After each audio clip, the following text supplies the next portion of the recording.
like the regular stones you put out. If I don't know that this is about textures, I could also say this looks like a medieval town in Europe. It could be streetscape. Like a mosaic. Yeah? Yeah. This could be organically formed, and by the way, oh yeah, here's the next park. This definitely looks like planks, yeah? Chip planks or something. It's like parquet floor, but it's Different arrangements, different patterns you can feel. Here, this Chattahoochee. looks like gravel. Different sizes of gravel embedded versus different flat stones. So I don't know why, because it's in 2D, this could be actually curved. So different patterns. This could be tiles or could be brick. We don't know if it's like this or like that. So the texture gives you different impressions. The example here I found is actually hardscape textures versus softscape textures. Where we don't know if this is just fill-in scribble notes versus patterns you want to do, but if you create a different context, that will help you. A little bit offset before you get more visuals. Texture can be safety. This is from engineering, which is very interesting to understand that there are engineers, they are talking about the different textures, the roughness at the end, versus this is about asphalt, black tops for roads, but you actually have different impacts for that. There used to be a time where a bike lane was colored with red paint on blacktop to highlight that it is a bike lane in a dangerous area, intersection. Not knowing that wet weather friction is 0 if the street is moist after rain or in fall or in winter. That means you're sliding like you would be in an ice rink on your bicycle or your motorcycle. So there are different tire wears, vehicle wear, ride quality when it comes to different levels of being coarse. Extreme case, freshly poured concrete in a parking garage. Countryside road with no infrastructure in place and potholes, and you need to have your four-wheel jeep to get over it, and clearing like this. Extreme cases. But the takeaway from this slide is the type of texture you're imposing on your development will change the type of safety as part of the impact. I was going to say, when you're riding a motorcycle, you're supposed to stay off-centered from the highway because of the drip from the cars. But then when it rains, you're supposed to center yourself because of the elevation. Exactly. And the water will actually pull the oil to the sides. Let's put this into a residential context. The factor of sliding or slipping around on your marble floor or your porcelain tile, microtexture, flat, compared to your Berber carpet, or even this carpet here, is different. This is more coarse, different material per se, but the texture is different. The amount of kindergartners sliding over that floor because they didn't construct the floor considering wet weather can be very funny sometimes. 15 kids, like in an ice rink. Are you guys still with me here in that corner, ladies? Do we need to have a break? Yes. After these slides, come on. Now this is important. This is a whole chapter in the book in one slide. And this is hurtful for all genders because I'm talking about what are you not doing on this here. Skateboarding. You're not walking in heels on that or sensitive shoes. This is when I presented that slide in summer session. All my ladies are like, oh my god, because you can't walk on this. This is a traditional, what we call Kopfsteinpflaster, headstone. I actually found that on Wikipedia. I'm not a Wikipedia guy, but I found it. This is actually a traditional pattern of streets. It's pervious, so rain will go through sometimes. Yeah? You see some drainage areas here as well. You actually have gutters here and here. Yeah? You have infrastructure of water. So, no doubt, but this is not a place where you walk in your 6-inch or 3-inch heels. I'm a little bit out of the dimensions. What is the delineation there? Kind of like a side? This? Yeah, what is that for? That's probably the This is old. water. This is basically Is gutters. that where it trenches into? Yeah, because you can see here, leads straight into the ground. Oh, gotcha. Storm water. Yeah, but it's a different pattern. Yeah, if you visit Europe, you're going to love it. If you live it every day, it's like sneakers generation. Same thing here, Mantua, Italy. This is a whole plaza built with these stones. They pretty much nowadays probably put into concrete or some other binding agent. Imagine you walk on this. Imagine you bike on this. Imagine you drive on this. Different texture gives you different separation of the uses.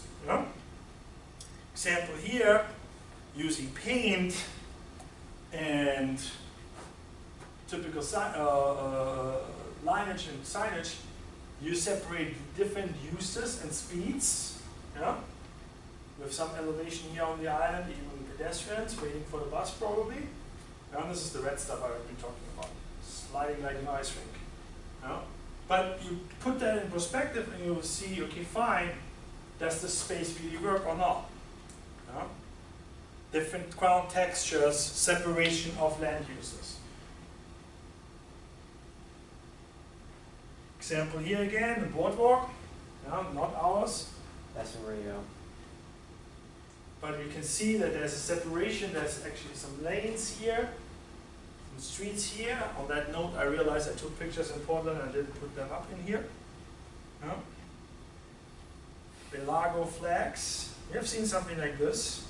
This could be, in theory, this could be Hollywood Beach boardwalk. Along Margaritaville area. Something like that, a little bit more shops. But you can see that there's the attempt to create different patterns. So this is up, there's something going on. Patterns change here. There's some more detail going on. Believe it or not, this makes the difference in your final projects as a developer. Pointing this out and say, hey, what about the ground patterns? I want a different pattern on that floor. Helps. Makes the impression on your customers. Look at that. It's not regular crosswalk. Using different brick, different material, interruption of the existing pattern in the street is changing it. Here again, regular brick, different pattern. There are now machines that actually produce that out of concrete. Not anymore brick by brick or two guys putting like 10 feet of brick with a machine automatically. This could be actually pressed concrete. Remember the times when we saw fresh concrete and put our hands in? Our initials? That's the same technique. Let's take a break. You know, Mexican tiles, they have a fake fault or a fake fox foot that they push into them every 100 tiles, because way back when they used to let it dry, the foxes would run across or the coyotes would run across. So now the manufacturers, I have Mexican tile in my house, so now I they go to pop. look at the So tiles. you should look, and if it's an authentic Mexican tile, it'll have the. Seriously, 3-minute break. We're going to get out of time here, on time out of the house. 3-minute break. Be back in 3. Take a walk, fresh air. Just sitting here is a waste of time. It's not regenerating you guys. We go. What caffeine do you have a day on? How rude. I'm sorry. I do apologize if that was rude. Caffeine today, A lot. a double shot cappuccino. Triple Today, today is actually low caffeine day. It's energy. It's enthusiasm.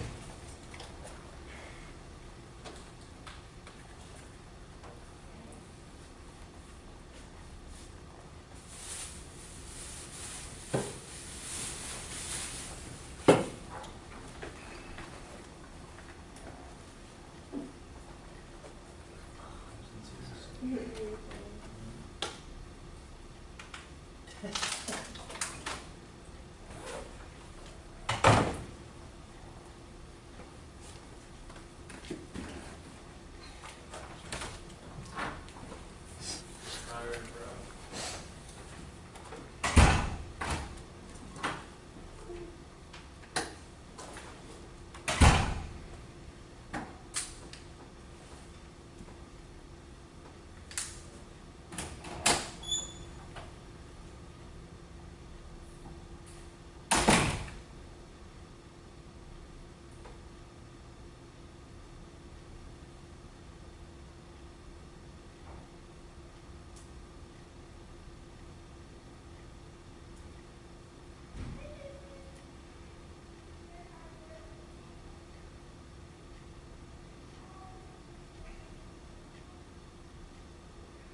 Are you okay?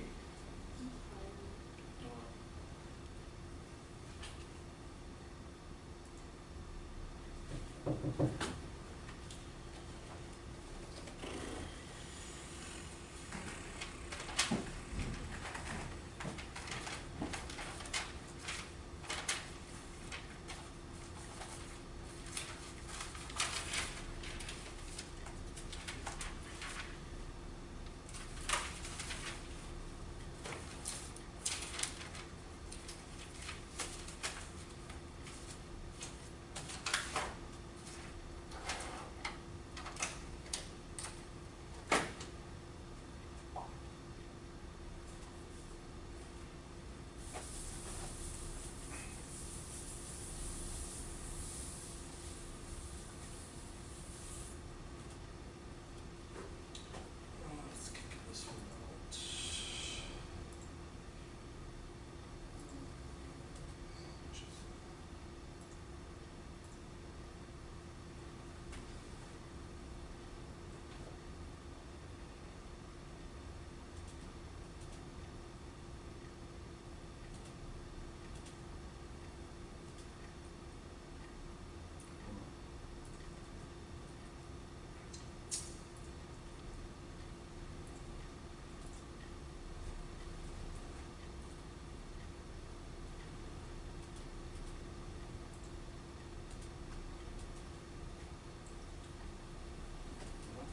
Almost 3 minutes.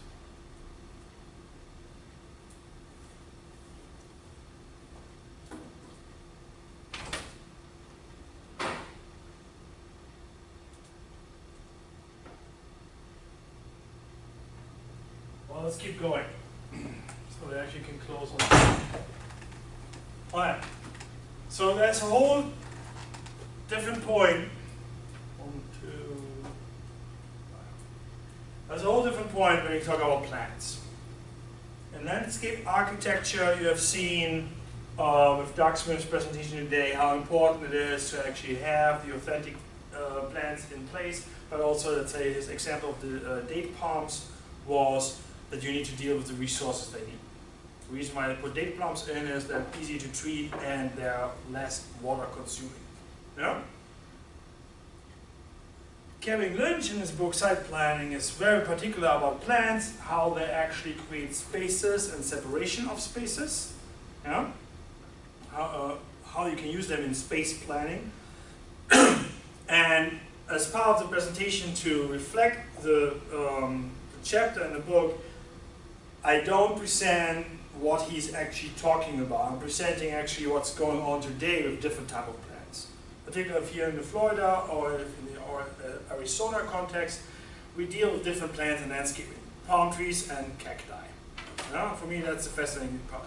How you actually, the natural environment, how do you absorb that rather than fake something. In terms of plants, in one of the chapters later on in the book, if you skim through the book, there's a whole storyline about what kind of tree is perfect for what kind of climate, what kind of environment, what kind of needs do they have. Huh?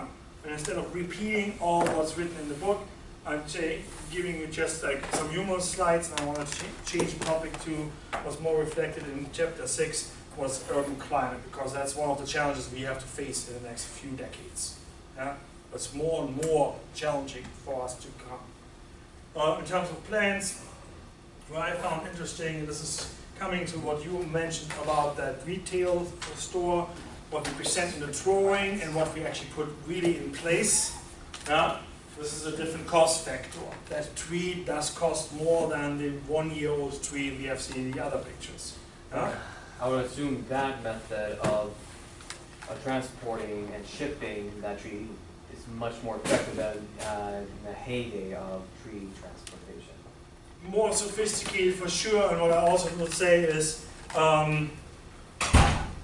we got sick and tired to approve plans that look great with shade trees, and then we get the Christmas tree thing in place. Now, that's, in terms of visuals, this is a different culture. Do I have the cactus as the next one? Yes.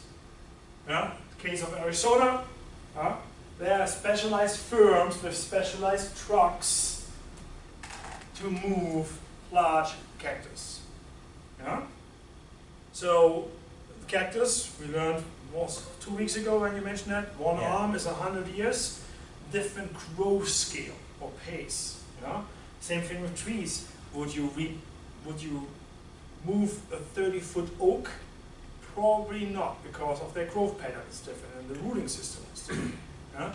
But the fact that you could place something like this, 15 to 20 feet, probably 20, versus just this, is putting the perception of space in a more mature setup.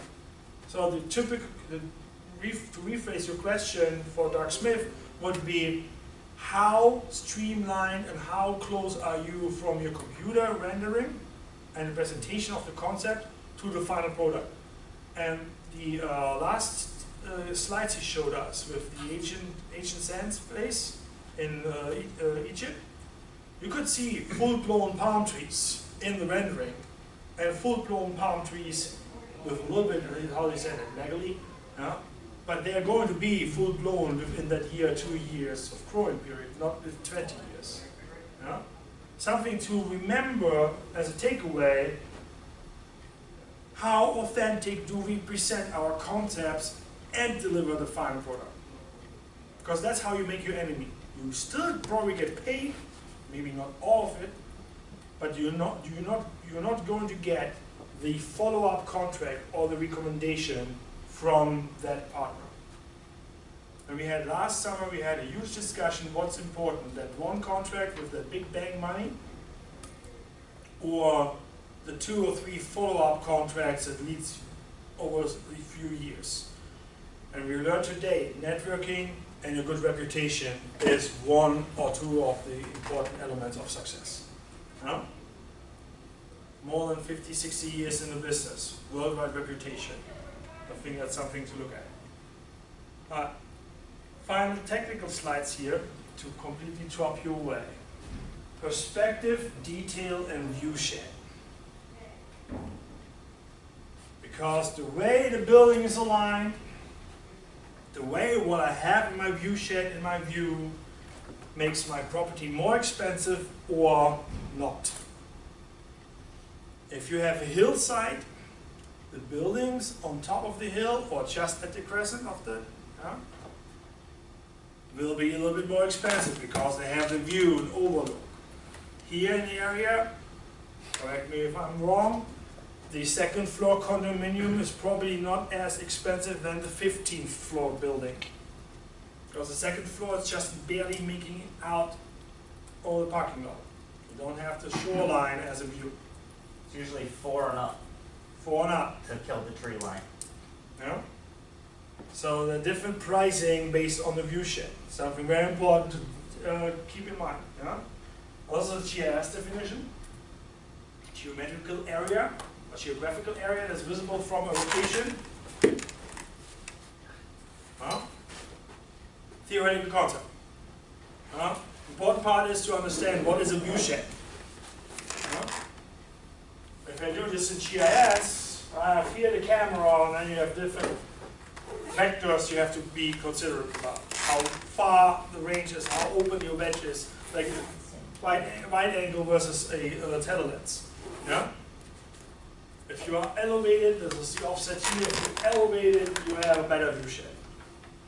Being in the valley versus the top of the mountain changes the range of viewing. The reason why I present this is we're designing spaces and places here. You've got to think about that. What can you see? In urban plan, you will have a discussion about view shed. Do I put the high rises more to the YMCA or the church, or more to the high traffic road, where you might with the transit stops? No? You have this discussion already, probably.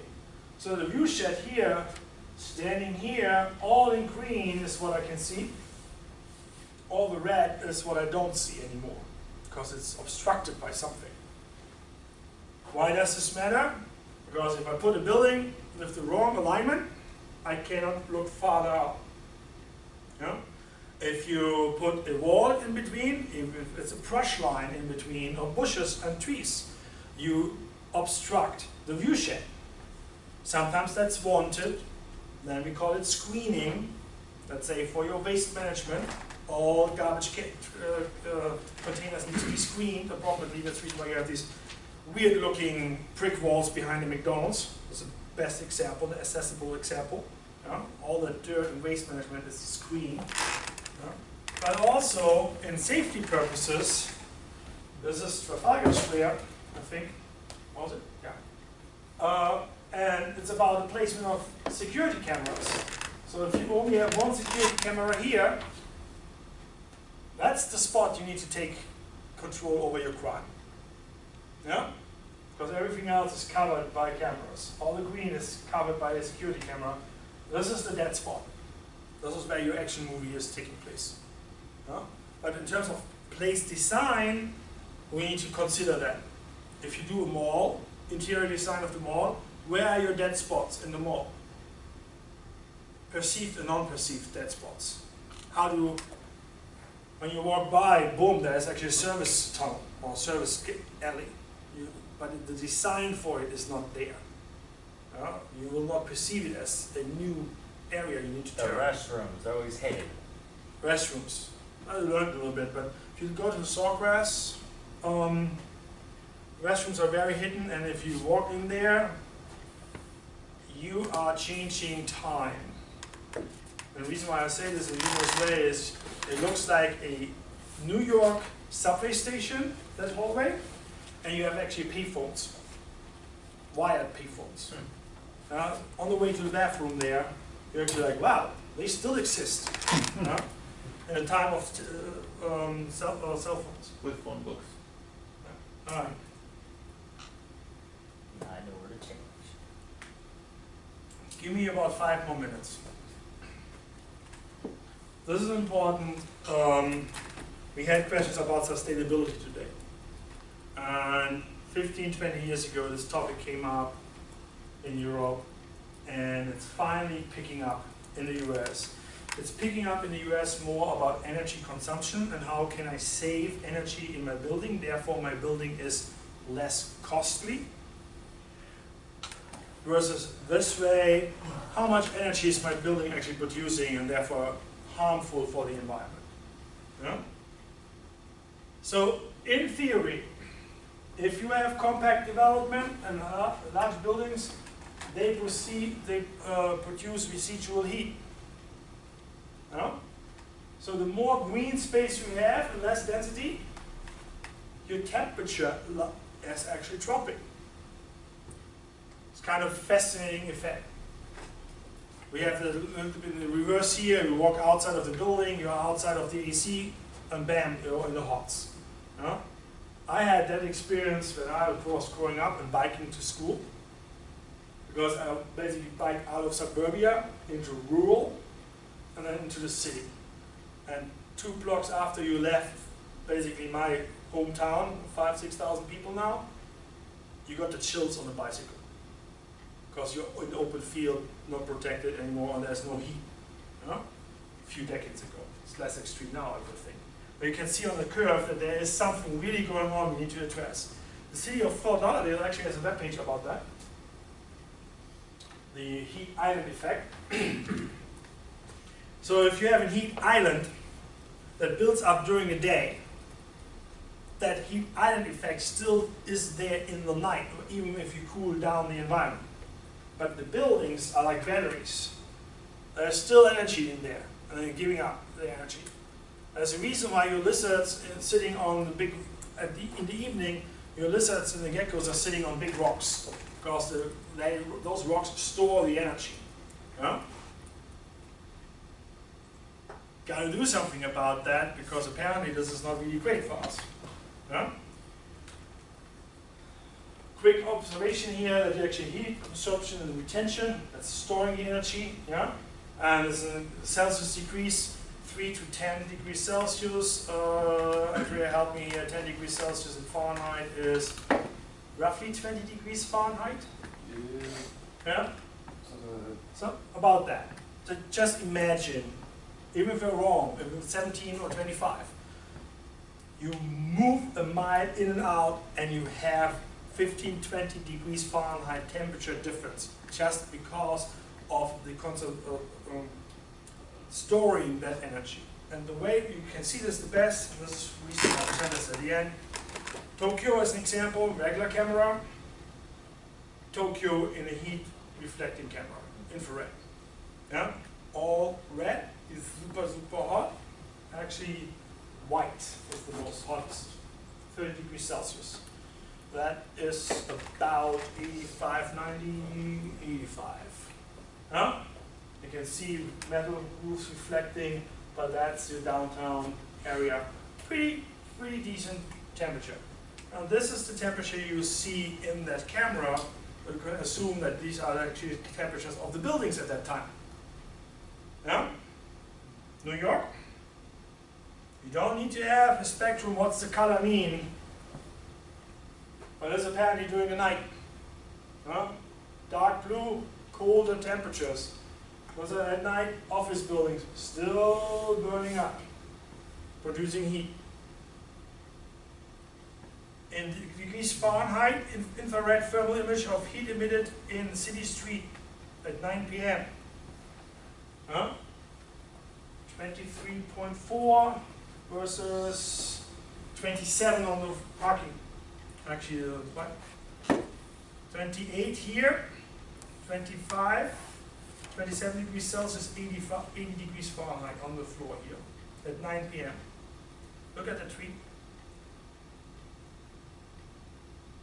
Yeah? Different ideas. So you have this idea of, if I integrate more vegetation, this picture needs to burn into your minds. I want to develop awesome products with a lot of vegetation around it. Because the vegetation helps with the water household and the temperatures and energy stored in that product. Yeah? Next time you're at the mall, look at the parking lot, that picture should come to mind. Where are the trees? Where's the shade? There's a reason why energy companies pay your trees nowadays. I was a beneficiary of Idaho Power's Urban Forest Program. They literally paid trees, young ones, a year, 2 years, yeah? Give them away for homeowners.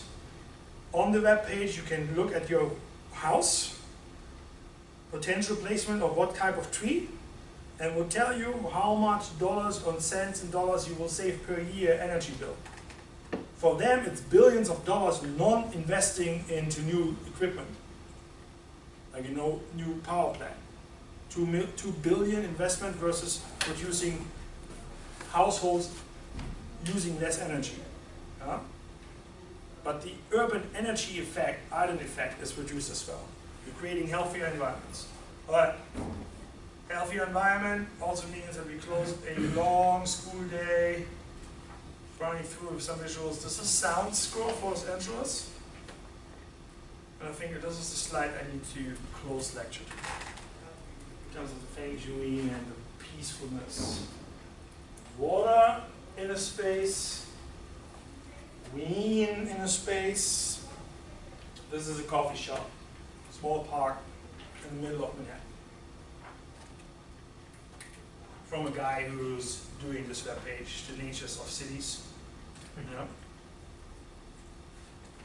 Little tiny oasis of, I'm done with my class, I can go home, and Rutzer is not bothering me for a I week. feel like I would have to go to the bathroom there. Alright, one last word about the midterm. Next week, we start on time the class with the midterm. There will be probably later tonight, if not, has to be tonight. Yeah, I can't do it tomorrow. I will post a reworked study guide reflecting the lectures we have done, the readings we have had assigned for this class in the textbook. Readings in the textbook. I will not ask you what's the building code definition of building type A in urban plan. Yeah, because urban plan is readings as well. So this is our textbook for the class. Chapters covered in this class, lectures, I give some select lectures as PDFs, so you see, okay, there's a pattern. Study guide, lectures, textbook, next week. I have not yet done the midterm. I think 4, maybe 5 questions. Handwritten, I will provide the paper and the printouts for it. Yeah? And then we do a quick lecture, and then we do urban plan.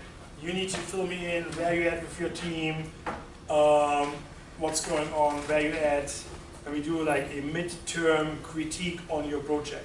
Where I give you questions and give you like a 5 to 10 minute team test, where you're at with the project and push the buttons for your thinking, okay?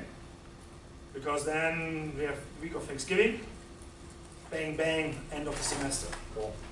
Yeah? So, communicate with your team. Next week, we're doing like a midterm crit on your teamwork as well. You don't have to sit down for 5 hours with your team, but at least communicate. What's our mission? What's our vision? Do we have a specific, let's say, sustainable feel to the project? How do we distinguish ourselves from the other team? Are we the Professor environment? Ford asked us that last week. Yeah. Are we the different? Are we the sustainable, socially inclusive, or are we the successful big bang for the money? Yeah? To polarize those extremes. Are we more the socially planners, or are we pure real estate performers? All right. Have a good day.